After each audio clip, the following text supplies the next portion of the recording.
संतान के रूप में कौन आता है?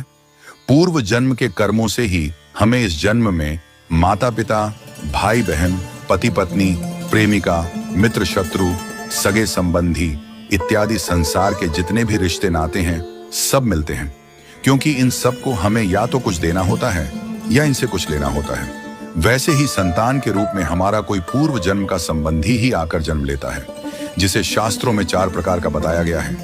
1. अणानुबंध पुत्र।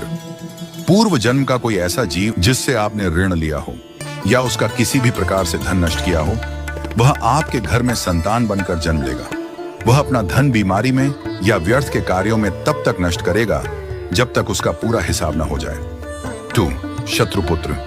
पूर्व जन्म का कोई दुश्मन आपसे बदला लेने के लिए आपके घर में संतान बनकर आएगा। बड़ा होने पर वह माता पिता से मारपीट, झगड़ा करेगा या उन्हें सारी जिंदगी किसी न किसी प्रकार से सताता ही रहेगा। वह हमेशा कड़वा बोलकर उनकी बेइज्जती करेगा और उन्हें दुखी रखकर ही खुश होगा। 3. उदासीन पुत्र। इस प्रकार की संतान न तो माता पिता की सेवा करती है, न ही कोई सुख देती है। वह उन्हें उनके हाल पर मरने के लिए छोड़ देती है। विवाह होने पर यह माता पिता से अलग हो जाते हैं और उनकी चिंता नहीं करते। 4. सेवक पुत्र। पूर्व जन्म में यदि आपने किसी की खूब सेवा की है तो वह अपनी की हुई सेवा का ऋण उतारने के लिए आपकी सेवा करने के लिए पुत्र बनकर आता है। जो बोया है वही तो काटोगे।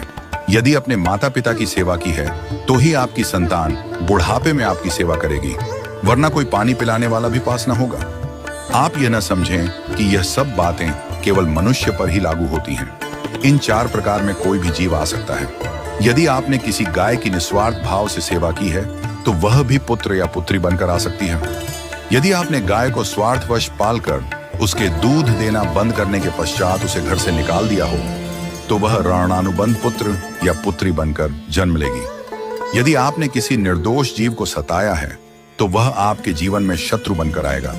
इसलिए जीवन में कभी किसी का बुरा न करें, क्योंकि प्रकृति का नियम है कि आप जो भी करोगे उसे वह आपको इस जन्म में या अगले जन्म में 100 गुना वापस करके देगी।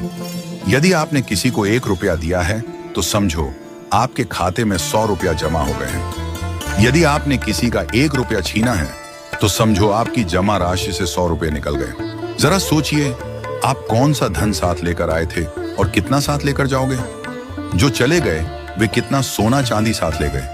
मरने पर जो सोना चांदी, धन दौलत बैंक में पड़ा रह गया, समझो वह व्यर्थ ही कमाया।